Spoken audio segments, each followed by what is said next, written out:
And the apparition is Lady Rachel, he murmured, bending low down over Daisy Queen's neck and whispering the words. The girl smiled up at him, stretched out her arm, and touched his fingers. Then she began caressing the roan mare and muttering hurried endearments to her. What a lovely horse, she said, looking up again into the face above her. There must have been some truth in what his friend the ouster had remarked about Bloody Johnny's power over females of all kinds, for the reassurance that this slim little creature, she was really 18, but she looked no more than 15, received from the steady gleam in his dark eyes, was so deep that they became friends at once. She came from the Glastonbury stables, explained Mr. Geard. Obeying some occult instinct in his unconscious nature, he continued to address the girl in tones so low as to be practically whispers. The wind was blowing her clothes, her hair, her scarf, as it whirled, rustling and eddying between the tree-rooted banks of the green glade. Let me take you up, he now found himself saying, raising his voice a little against the swishing and soughing of the wind about him.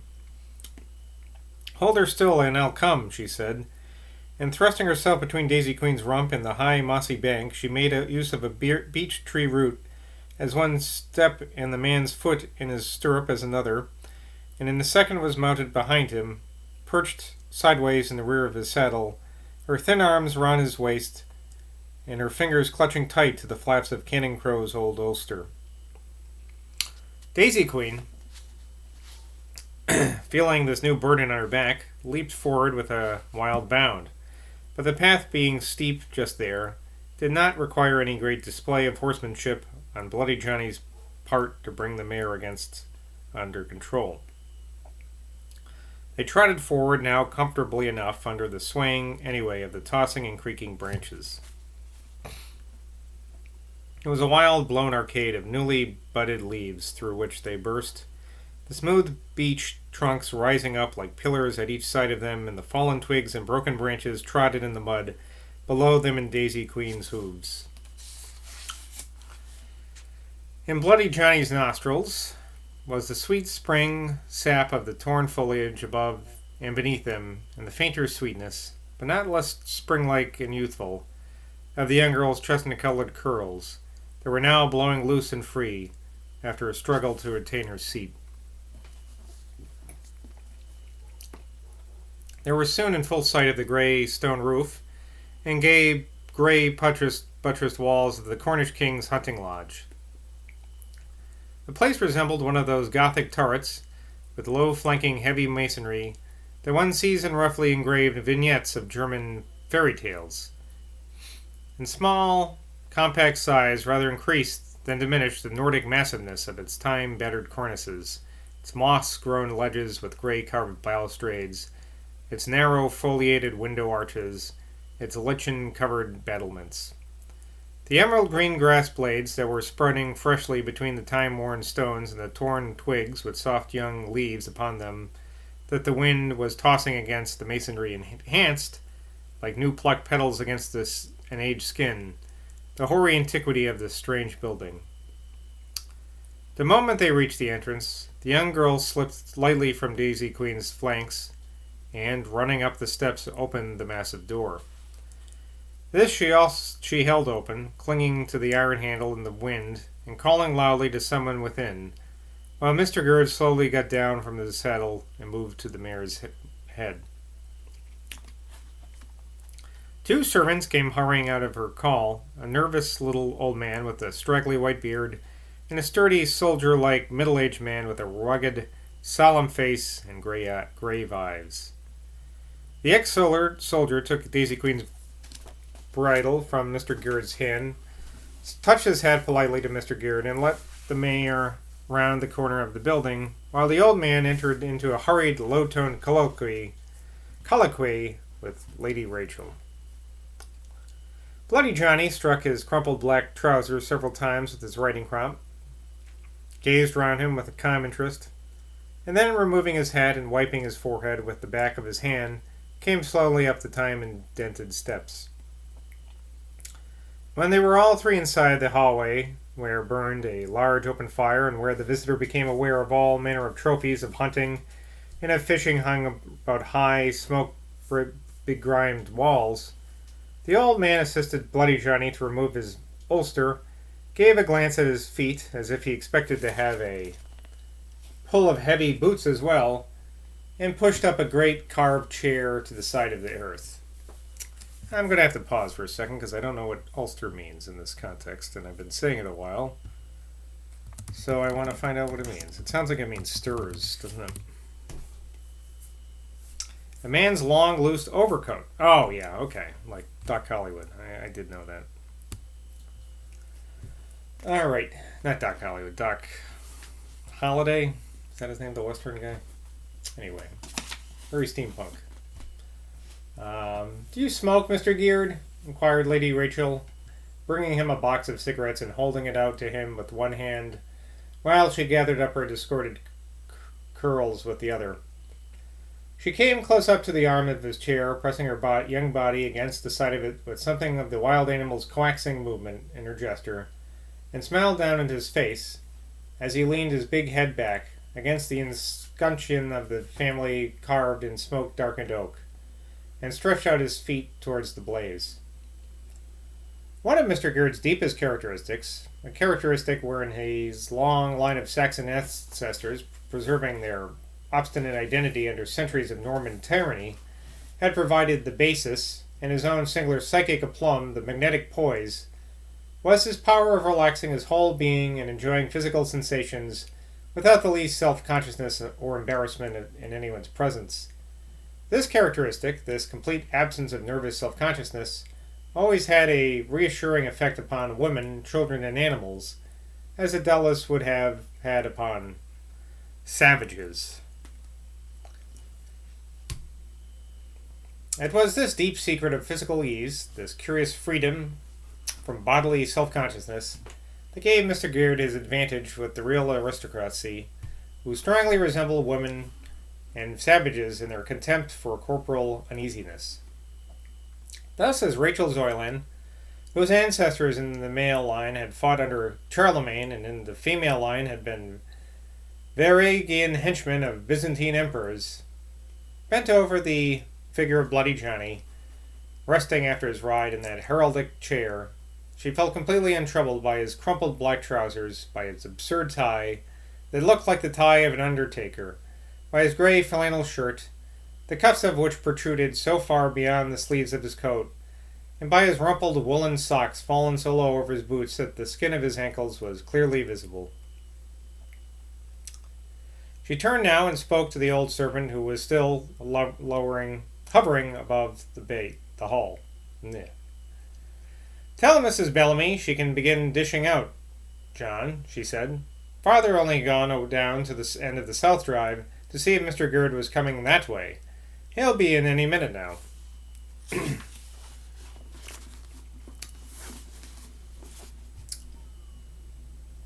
When the old man had vanished, she finished adjusting her hair at a tall gilt-frame mirror between a stuffed fox head and a stuffed pike. "We had a bet which way you'd come, Mr. Geard," she said after a pause, seating herself on a footstool close to the fire and rubbing the palm of her hand slowly up and down over the surface of her brown stockings, which were in danger of being scorched. She became thoughtful, then, as if a very serious and risky idea had come into her head. Geard watched her silent profile with the firelight playing upon it, and he thought to himself, it would be a wicked thing if these enchanting looks of girls, these grave looks when their thoughts are lost in the life stream, should just pass away and be forgotten forever. He turned his consciousness inward and sent it rattling down like a bucket, down and down and down, into the black, smooth, slippery well of his deeper soul.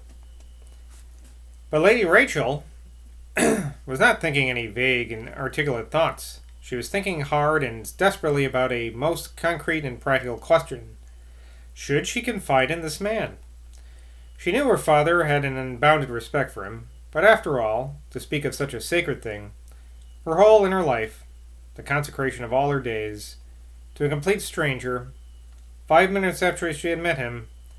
Was it possible to do such a thing as that? Wouldn't it be like one of those reckless girls in Russian stories who pour out their burning heart's secrets at a touch, at a sign, at a glance? No, not altogether. There was a difference. The difference consists in Mr. Gerd. A young girl is like a horse or a dog. She judges by a man's eye. Mr. Gerd's eye inspired confidence. Rachel, staring gravely and dreamily into Mr. Gerd's eye, as she turned around the fire, felt she could trust him with her secret life as she could not have trusted anyone of those she had known from childhood. But if she were going to say the word, she must say it at once. Her father would be in any second now. Old Bellamy would be in, telling her lunch was ready. Hark! Was that the door opening? No. Only the wind and the chimney. Oh, it would be too late in any 1 minute now. Perhaps her whole future. Yes! And Ned's whole future depended on her being brave now. It was like putting her horse to a fence. He looked trustworthy. Not for her own sake, for Ned's sake, then she must do it now. Ned. Ned. Ned. She leapt to her feet and came up to Mr. Gerd's side. She was closer to him now, even than she had been before. Her hands were clasped behind her back. Her little girl breast tightened and shivered. She pressed herself against the edge of his chair. Mr. Gerd! Yes, Lady Rachel? When my father talks about me to you, about my drinking the waters of Bath or Glastonbury, and about Mr. Edward Atheling, he's my friend, you know, and my father doesn't approve of him for me. Will you promise to take my side, Mr. Gerd? Quick, I'll be back in a second. Will you promise to take my side? Bloody Johnny found his cold, plump fingers clutched fiercely by two hot, feverish little hands. He turned his dark eyes towards her without moving his head. It was exactly as if the eyes of an Aztec idol had followed the gestures of a worshipper. All right, child, said Mr. Gerd. I'll take your side. As long as... A door at the end of the hall opened and old Mr. Bellamy came shaking in. The girl was standing upright in a second, and as proud as a young Artemis. Is my father back? She flung out. Yes, my lady. He's gone upstairs to wash his hands. Luncheon is served, my lady. His lordship said not to wait for him. They had hardly sat down at this table, and Mr. Gerd had barely tasted his soup, when the master of the house came hurrying round the table. He shook hands warmly with Mr. Gerd and would not allow him to rise from his seat, pressing his hand on his shoulder to prevent such a movement. Although, to confess the truth, the phlegmatic mayor of Glastonbury had shown no very energetic sign of getting up. The meal did not last long, and when it was over, Lord P. sent his daughter away. Don't be cross, child, he said. I want to talk to Blood and Iron with our good friend. The girl rose obediently, throwing, however, a quick sideways glance at Mr. Gerd from beneath her long eyelashes. The Marquis got up from the table, led her to the door, opened it, and dismissed her with a kiss. Seated against the table, he poured out more wine for both of them, cleared his throat with the impressiveness of an ambassador, and began to speak frankly. The Marquis of P. had a high, thin, retreating forehead, an enormous nose, not bridged in the Roman way like the nose of Mr. Evans, and not thinly curved like a hawk as was the nose of Miss Philip Crowe. It was a very massive, bony nose, but it had nostrils that quivered with nervous excitement when the rest of the face was quite calm. Nostrils like those of an old war-horse. On his short upper lip, Lord P. wore a clipped gray military mustache, and on his chin a pointed gray beard. I like to imagine Christopher Lee as this part right now, but I don't know if it's really describing him. What I really wanted to see you about, Gerd, he said, was simply this. Rachel, as you know, has no mother. My eldest boy is in the embassy at Budapest, the other one at Prague. My son William, who would like to legitimize if I dared, for he's been more to me than both the others put together, is working for this man Crow at Wookey Hole, acting showman, as he tells me, for the British public there. Anyway, his wife, from what I hear, is a flighty little bitch. and no possible help. Well, the point is this.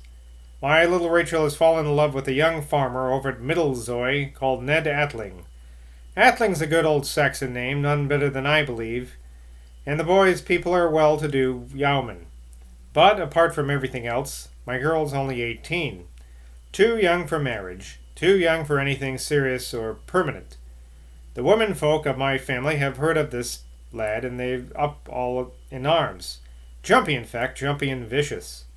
They want me to pack the kid off to the continent with some terrible old dragon. Then another thing, Gerd. The child's health's not good. Not enough red corpuscles in her blood or something. And the doctors say she ought to take the waters at Bath or some damn place.